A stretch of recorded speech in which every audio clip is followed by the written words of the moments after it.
All right, what's up, guys? Welcome back to Laced Up Podcast. We got a little bit of a change up today. We have a Utah player with us. Well, ex-Stanford, now Utah player, Levani Damuni. Grew up in Utah, and so he'll have a couple things to share with us. But just kind of start with, first off, where'd you grow up? So I just say Logan. Yeah, Logan, Utah. Yeah. But I was born in Logan, and then we moved a few different places for my dad's job. So Yeah. I lived in Memphis for 2 years, Westminster, Colorado for 2 years, and then Fayetteville, Arkansas for 6 years before we moved back to Utah, back to Logan in 2013. Okay. So you were at Logan for all your high school time, though? Yep. So, and then I guess what high school did you go to? The first 3 years I went to Mountain Crest, Okay. and then I graduated from Ridgeline. So you just went there for 1 year? Yeah, it opened my senior year. Oh, And that's so- right, because it's a new school. Yeah. Okay, I didn't realize that. I thought maybe you transferred. I didn't know what was up with that. But, and so obviously you were very successful in high school as far as football goes, which then led you going to Stanford. But what offers did you have out of high school? Out of high school, most of the pack, like Utah, all of the Utah schools, BYU, and then a few out east, like Virginia, Bronco and his staff out there. And Yeah. like Vandy when Frank Milo was there. Yeah. Yeah, just mainly West Coast schools though, for the most part. Most of the Pac-12. Yeah. So when did you commit to Stanford? So I committed. It was kind of a long process with how Stanford does their, like, if they're recruiting you hard, they make you like take 2 AP classes to prove that you can handle some type of rigor. Oh, really? Yeah. I didn't know In that. high school. And so they like kind of track you for a minute before they actually offer you. And so they offered me finally, it was like November of senior year. So like towards the end of football season. Oh, really? Yeah, either October or November, yeah. Pretty late. So you weren't committed to anywhere up to that point? Yeah, I wasn't. So talk us a little bit more about the process of getting recruited by Stanford, because you said it's kind of like they follow you for a while, like. Yeah, so I first met, Coach Anderson was their DC over there. Okay. He's a LDS guy from Idaho, but he started recruiting me my sophomore year. I started talking to him, and he just kept telling me like how my schedule would have to be in the years leading up, and so he had me take AP Gov. He pretty much like fixed my schedule my senior year. I was in AP Gov and AP English, and they just, because Stanford, they're big on academics and everything. Right.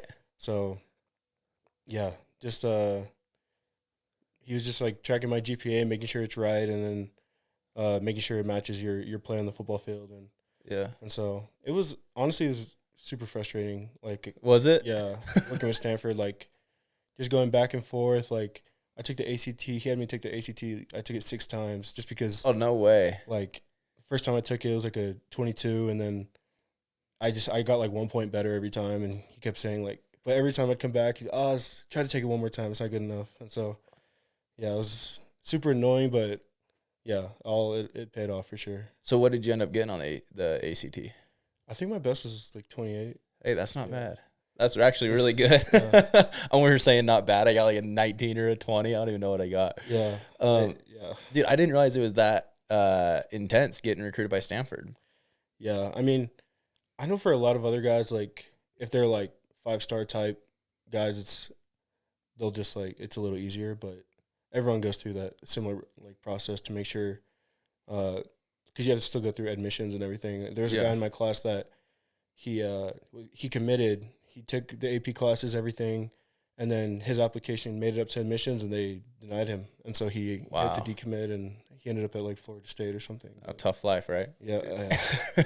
So Stanford doesn't change their their requirements for anybody, right? Even if you're an athlete, is that? So I know it's like a little different. Like Right. athletes have it like a little easier than like the regular students, but Yeah. it's still like pretty. Like there's certain thresholds that they like won't bend on, right? Oh yeah, for sure. That's crazy. Yeah. So and what year did you graduate high school? I graduated 2017. 2017. Okay, so you were a year older than me. Yep. Do you remember when we went to that Vegas 7-on-7? Dude, yeah. Team that was Utah. Team Utah, baby. That's when they used to do it the fun way. Now they do it a little different. But that was when I met you, and then I remember you had that would have been before your senior year, right? Yep, that's right. Okay, that's cool. Yeah, we had a pretty good squad. Yeah, to Vegas. we were good. That was a lot of good dudes. That was a deep squad. But so did you go on a mission? Yeah. Where'd you go? I served in Auckland, New Zealand. Auckland, New Zealand. Yeah. Talk a little about that. Man, yeah, it was amazing. I left right out of high school. Mm-hmm. Part of my mission was in the Cook Islands, and so Okay. my first 9 months in the mission, I was in the Cook Islands, and yeah, it was just amazing over there. I still think about it every single day. You know how like everyone talks about, but yeah, it was super humbling experience being over there. Like just those people that you always hear about, like they don't have a lot, but it's just still give everything they have. Yeah. So it was cool to actually experience that like firsthand. But yeah, I was in the Cook Islands for 9 months and then came back to Auckland, to New Zealand, and was there for the rest of my mission. And yeah, all the people I met, amazing. A few of your teammates, I was companions with. Oh, really? Like who? Logan Lutui. Yeah. Yeah. So I was companions with Logan and Mason Fakahua. Yeah. Yeah. He's a good. Mason Fakahua, his locker's right next to mine. Oh, okay. Yeah, so I'm always giving him crap. Yeah. Oh, shoot. He's a good guy. I feel bad for you.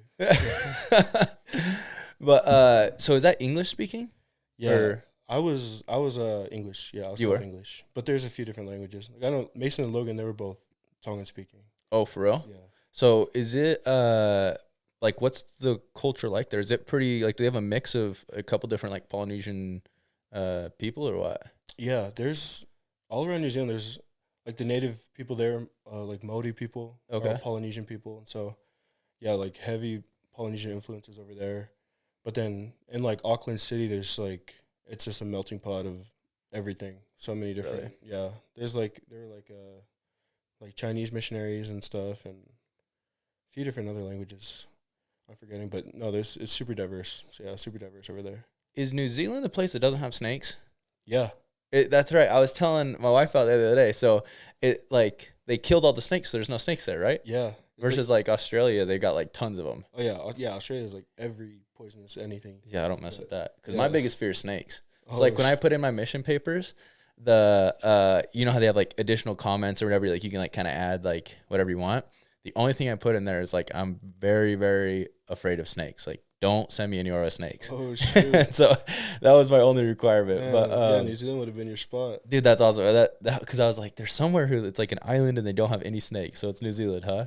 Yeah, and I know it's like illegal now and stuff to like even try to like smuggle it in or anything. Yeah. Yeah. Good. It should be that way. We need it that way here too. So what was your favorite part about your mission? Favorite part about my mission? Man. It's a tough one. Yeah. Man, I haven't really thought too deep about my mission for a minute. I'd say like definitely people I met, like Logan, he's like one of my favorite people now. I set him up with one of my first cousins when we got home, and they're married now with a kid. Yeah. So I see him all the time. That's awesome. But yeah, I'd probably say like on my mission I really learned how to express love for people. Yeah. Like in high school I was like just super like tough love. Like my dad is like we're like it was always tough love growing up with him. Yeah. And so it kind of just made it hard for me. Like I never said like I love you to anyone. Yeah. And so I think like yeah, like on my mission I just learned how to like get out of myself a little bit more and just feel comfortable like expressing those emotions. Yeah, I know what you mean. Like it's weird because if you're someone who doesn't grow up saying like I love you a lot versus some people, every family like, you know, every time they leave the house, bye, I love you, you know, like that wasn't me either. Yeah. And so it's like it is a weird adjustment to have to go from like not being an I love you person to like trying to show love to everybody. It's like a weird like thing in your brain that just doesn't. Yeah. I don't know. It's hard to explain, but I know exactly what you're talking about. Yeah. And it's like not even like explicitly just saying I love you, but just like realizing there's so many other ways to like express love besides Yeah, just like your words. And so for sure. Yeah. that's probably, yeah, I'd probably say that's the biggest thing I learned in my mission. And what would you say what would you say the biggest thing is that you still apply in your life today? Like biggest takeaway that you see in a day-to-day basis?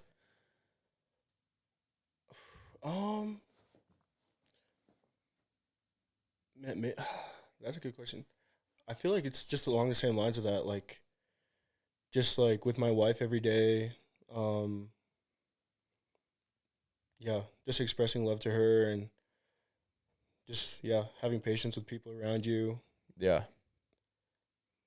That's it. I feel like that's a good question. I didn't really give a really No, solid answer for that, but I have a question I haven't asked anybody before, but you kind of just talked about how your mission helped you with your wife.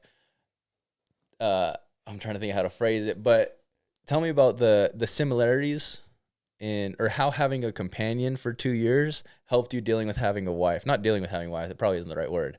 Having a wife. yeah. Oh shoot. I guess like patience just keeps coming to mind. Like Yeah.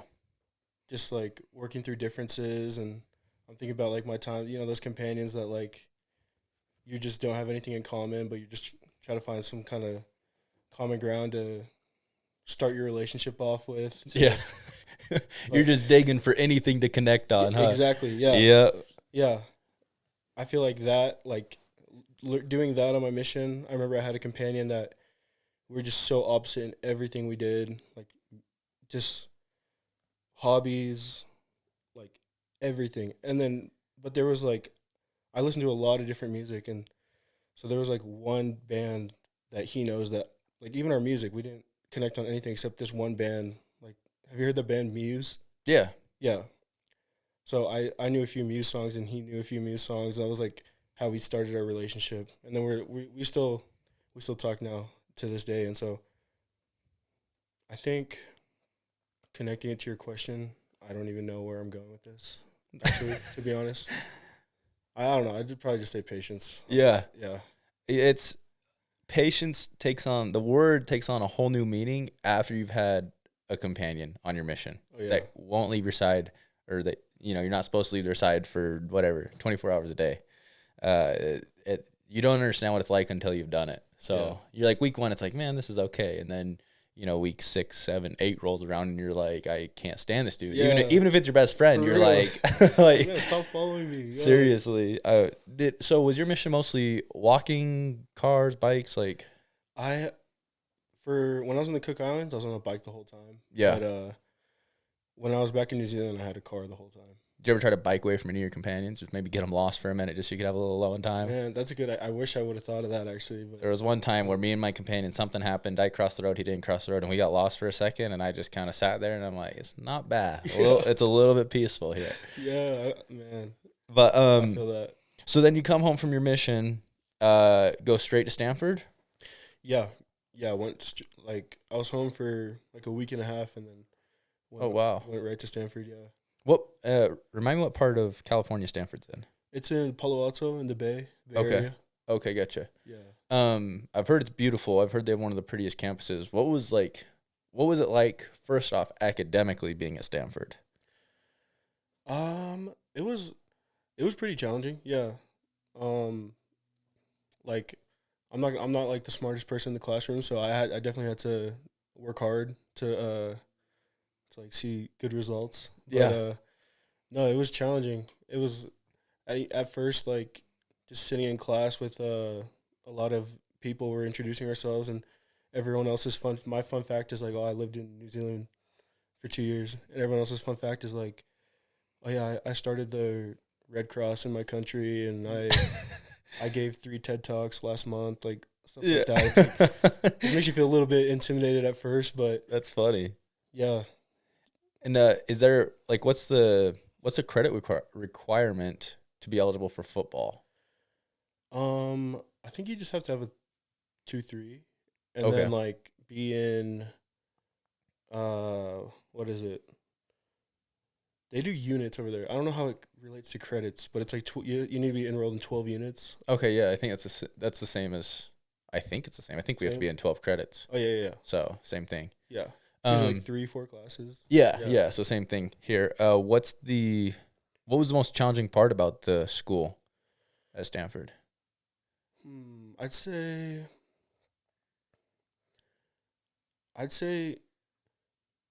probably just like it's just since it's a quarter system, it's just 10 weeks per quarter, and so they pack a lot of stuff into your quarter, and so it's always a lot of like problem sets and homework every night, and so it's more like the load more than like the actual, because like if you just like work hard, you can understand the content, but it's just like time management, the amount of just work you've got on your plate. Exactly. Yeah, just balancing everything with like a demanding football schedule, and so that's where the mission came in a lot with. Yeah, I would just bet. using time wisely, and so for sure. Probably just time management. Yeah. What were some things you did to help you manage your time between football and school? I could have done things a lot better Right. looking back on it, but I'd like, because there's no type of like class checkers at Stanford. I know other schools like they got like go like send the GAs around, go pick up all the boys, go like coaches check in, make sure you're in class. Like they didn't do that at all at Stanford. It's just like a integrity thing, go to class. And so I think I'd always go to class just to like do my work.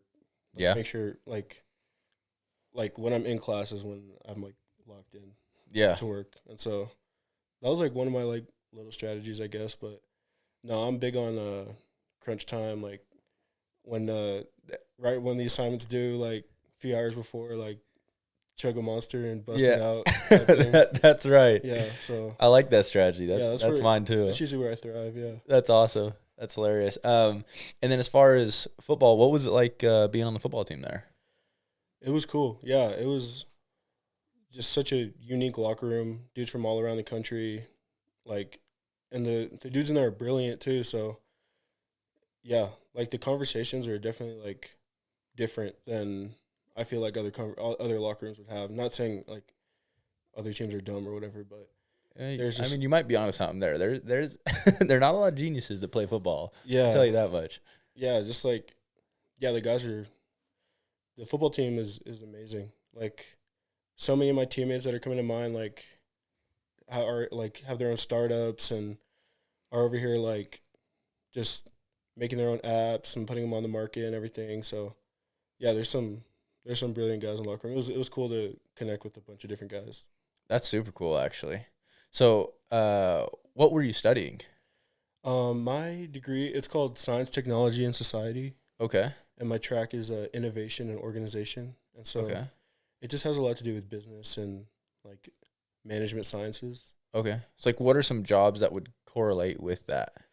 I guess like my like dream job that has to do like right with my major is I'd want to be like the athletic director at Stanford one day. Oh, that'd be super cool. Yeah. Or like own an NFL team.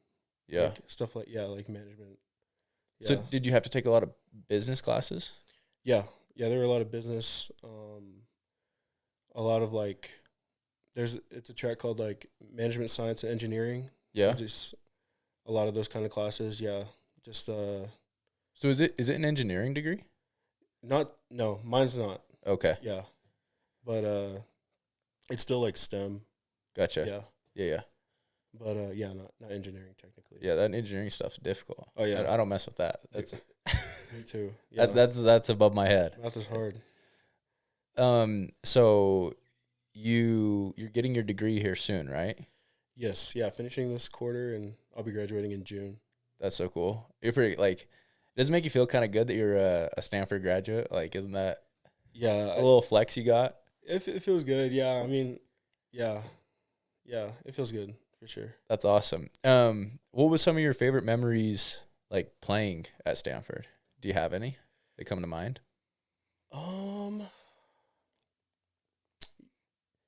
Yeah, I think one of my favorite memories was my redshirt freshman year, we're playing at Oregon, and my freshman year, I didn't play any defensive snaps. I just played special teams, and so it was my first snap, like my first defensive play in since high school, since 2017, and I got an interception on my first play. No way. Yeah, in the second quarter, and so it was just super memorable, like big like confidence boost to me. Like I bet. Haven't played football in years, but come and make a big play, and yeah. Dude, that's way dope. Who was it against? Against Oregon. Oh, no, you just said that against Oregon. Was it at Oregon? Yeah, at Oregon. That's way cool. It was the COVID season though, so there wasn't any fans. Did what's Stanford's what's game day like at Stanford? Is it pretty? Do they fill that thing up, or what's it like? Dude, it's dead. Honestly, is it? Yeah. Oh, it's a bummer. They call our stadium the library. Of course they do. And so no, there's not a lot of fans that pop out, mainly because like the Stanford fans, like the alumni, they're all all old, like all the alumni are not like big sports people either. So right. I mean, it's not a huge fan base, but yeah, that's just another thing that made Stanford super unique, and just had to learn to enjoy the road games. Yeah, that's funny. So if you have someone, who Stanford is kind of on their list of schools they could go play at, would you recommend that? Oh yeah, for sure. Yeah, for sure. I always tell people even when we're losing, like we went 3-9 like the last 2 seasons. Yeah. But I'll always tell people like go to Stanford. Yeah, I don't regret it at all, because at the end of the day, football was just like a small part of the experience there. For sure. Like football definitely wasn't everything. It was all like the network that you build yourself of the people you meet over there. It's like way more valuable. I bet. Do they provide a lot of opportunities for you guys with like networking stuff to like? Oh yeah. Yeah. Yeah, a lot. They do a great job at that. Like, just like networking events. There'll be so many like. It'll be like they'll have a lot, but a lot of them will be like you'll just finish a practice and you'll have like 30 minutes to shower and head over there. And so there's so many times where like you don't feel like going, but when you do go, it's like you'll end up getting in contact, like getting someone's card and like texting them later, and like just making a good contact. And all the alumni like that go to the event are super like on board with like helping anyone who needs help after they graduate and everything. And so, dude, that's so cool. Yeah, they're great opportunities. Were you able to make any good connections where you feel like do you have numbers saved in your phone where like I'm definitely coming back to these later when football's all said and done? Oh yeah, for sure. I always try to be like intentional about those connections and like how I mentioned earlier, like I'd want to be like the AD at Stanford one day. Yeah. And so I always tried to like talk to those people that I did meet that were like in that sports like management world. Yeah. I always made sure to like text them after, and yeah, I got lunch with a few of them. It's been, they're good contacts that I definitely have them saved. Yeah. That's super cool. I think that's and I mean, this is my personal opinion, but I think in today's world with college, I think that's the biggest benefit of college is the connections you can make to people, more so than like the degree and the learning. I mean, all that stuff's great, but I think the biggest where you can really get ahead is if you can utilize those connections and that networking. For sure. I bet that's so cool you got to do that at Stanford. So I'm assuming it was a hard decision to leave, or what was that like? Yeah, it was a hard decision, but it made it a little easier since our head coach resigned. Yeah. And so like a new staff was coming in, and I was either going to declare for the draft or play a 5th year. And so, yeah, obviously I'm playing a 5th year, but yeah, there were a lot of like moving parts that went into the decision. For sure. So, what ultimately led to you choosing Utah? I did want to, my wife and I, like, I just like, when we initially decided like enter the portal, I just like really wanted her to be like just as involved in the decision as I was. That's super cool. Yeah, like we're a team and everything, and we have a child on the way. And so a big thing for her was moving closer to home. Yeah. And so that was a big thing for me too. So we're like we were talking to a lot of different schools, but we were really just serious about like Utah and BYU. Yeah. But yeah, I was looking at everything, like who was leaving, who was staying, the D line, like who I'm going to be playing with. And so ultimately just like looking at the dudes at Utah, and they had like all their returning D linemen are all like super. I think the only guy that was leaving was my former teammate at Stanford, Gabe Reed. And so they just had a lot of guys a lot of guys coming back, and that's always nice. It was just a solid situation and they wanted me, like, and so yeah, it felt really good. Like when we committed and everything was all settled, like we still felt really good about it, no regrets. And so yeah, that's awesome. I want to come back to that, but you mentioned your family. How'd you meet your wife? That's a funny. It's like funny every time we get that question, actually, because we don't even know what like our first impression of each other was, because like our dads have always been friends for a long time, and like our grandparents even knew each other when my grandparents were working at the PCC in Laie. Yeah. And her grandparents were going to school at BYU. Oh wow. And so our we've always just been like super good family friends. And so people always like joke that it was an arranged marriage. But yeah, we've just always been family friends. That's super cool. Yeah. When did you guys start dating? We started dating seriously like when she got home from her mission. Okay. Where did she go? She went to Charlotte, North Carolina. Oh, sweet. That's way awesome. So yeah, she got home like end of 2019, and then we got married June 2020. Oh, that's way cool. Yeah. So, was she with you down at Stanford? Yeah, she was. She actually played before her mission. She played basketball at Dixie. Okay. And so then after we got married, then she came to Stanford with me. Okay. Was she going to school there too? Yeah. Oh wow. Yeah. So she was. She was a good basketball player in high school. Yeah. My wife, she was like, she's my age. So 2017, she like won Miss Basketball and like Gatorade Player of the Year. Oh wow, she's big time. Yeah, she was a baller. She That's could ball awesome. me up. Yeah. I love it. So, did she play basketball at Stanford too? No, not at Stanford. Yeah, she Okay. just finished her degree, and then she graduated in accounting, and so she's just like a job that she was like looking for a job that like she could do from home. Yeah, like possibly. So when so you guys have a kid on the way? Yep. Boy, girl. Boy.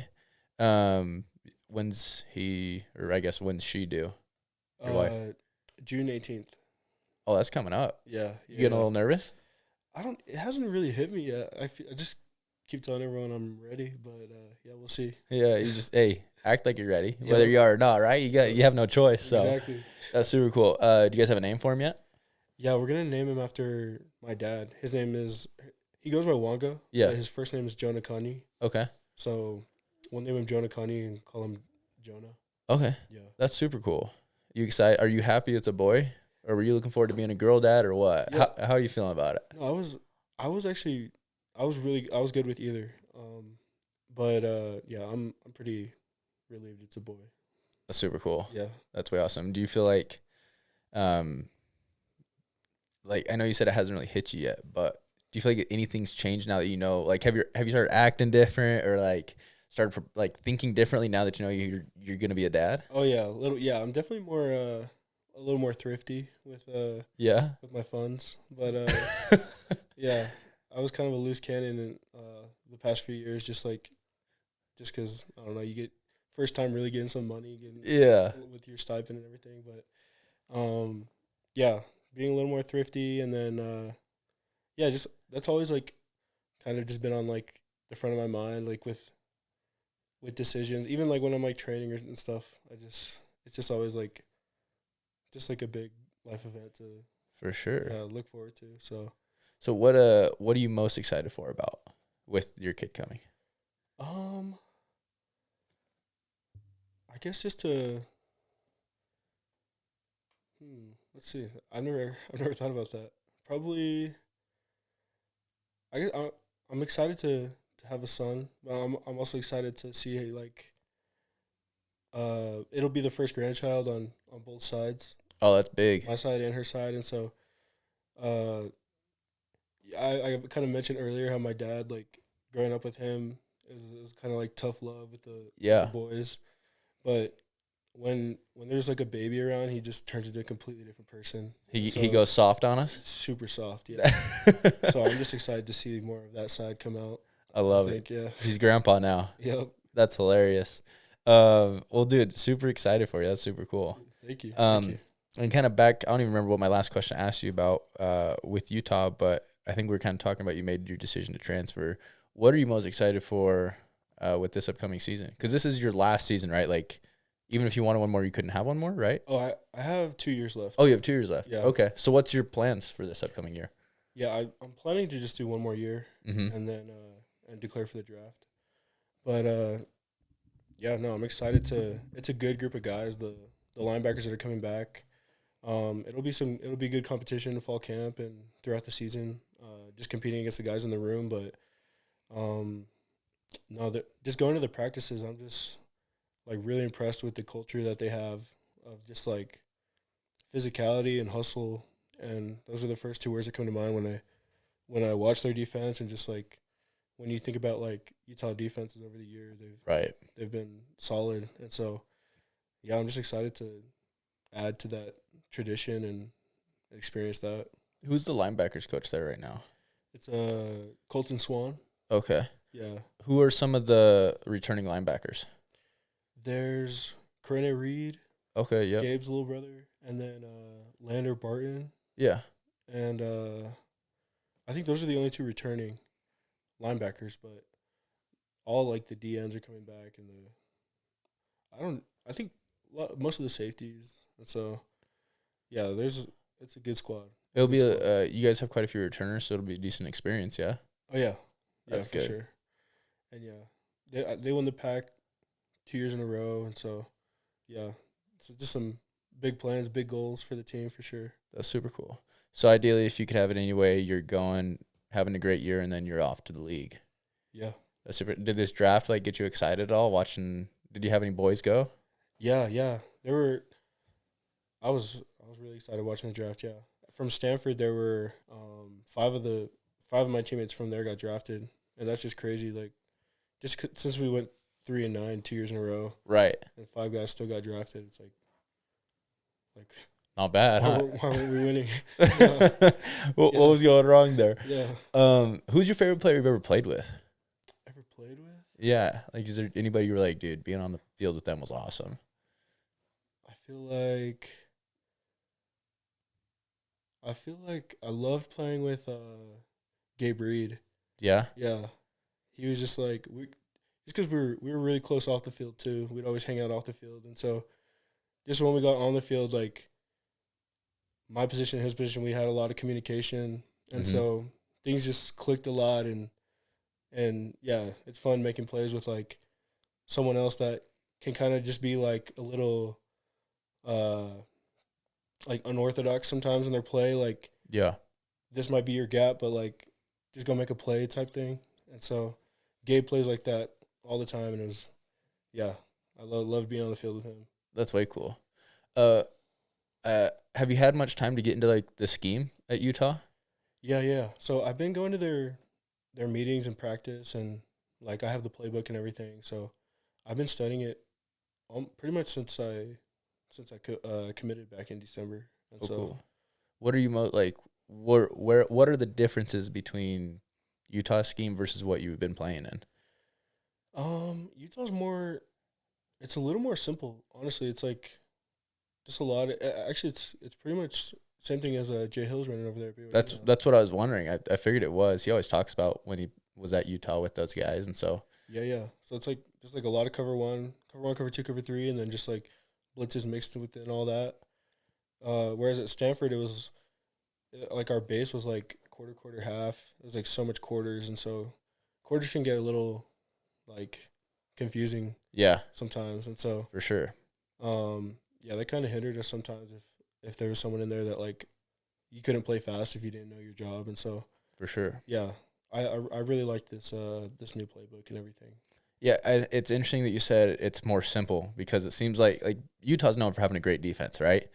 And so everyone like thinks they've got this crazy scheme or whatever, but the reality of it is they understand that if you can just dumb things down and make them simple, it allows everybody to play faster. And like you've got good players. A lot of times I think coaches actually make their players worse by trying to over scheme things. You know what I mean? Yeah. Then, like you said, you're thinking, you're playing slow. And talk about one thing I learned from my mission. It's that the simpler you can make things, the better. Like no matter what it is, like if you're trying to teach something, you're like in almost every aspect, simpler is always better, especially like in football. So, that's awesome though. What's do you have a player you're excited to play with here at Utah?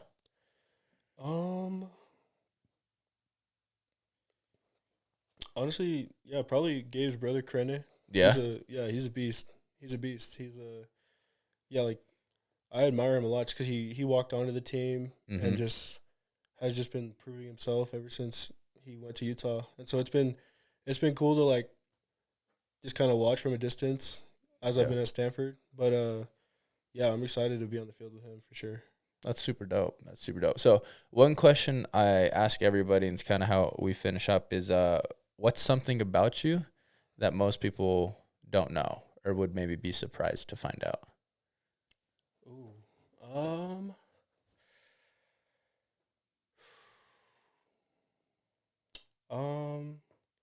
People don't know about me. I guess I try to like journal pretty often, and I don't really follow a prompt or anything, but just like kind of whatever is on my mind, and I'll like write some poetry sometimes. Hey, that's awesome. Yeah. Do you ever write poems for your wife? I have. Yeah, that's awesome. I have, but I mean, this is kind of whatever kind of I mean, I think my favorite kind of poetry is like haikus, just because they're like so simple, and you have to like, it's still like there's still details to it. Like the 575. Yeah. But it's like not hard to write, but it could still be like thoughtful at the same time. So. Yeah. Dude, that's so cool. That might be the coolest thing anybody said on here. The poetry, that's awesome. So when you journal, is it just like just your feelings, like whatever you're feeling that day, or is it like goals? Like what type of journaling is it? Yeah, I've written goals before. Just like I feel like a lot of times I find myself just like writing in it after like some type of life event has happened. Yeah. But I remember like when I was younger, I like found one of my mom's journals, and I was like reading it, and I just thought it was cool. Like she like put these memories, like these like observations that she had of us down, that I just thought it would be cool if I like, who knows who will read it later on. Yeah. And so I'm kind of writing like just whatever. Yeah. But kind of in the mindset, like I know someone's gonna read this down the road. In the back of your mind, someone's gonna open up and read it, and you don't want to say something stupid. Exactly. Yeah. Exactly. That's awesome. That's super cool, dude.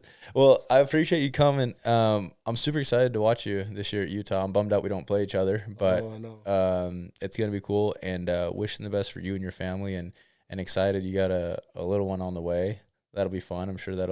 That'll be life-changing for you and your wife. So super excited, but thank you so much for coming on the podcast. Yeah, thanks for having me. I've been wanting to get some Utah dudes on here, so it was good to kind of branch out, and hopefully that opens the door. We can get some more people on here. So it means a lot for you to come down and make the time. So yes, sir. Appreciate it.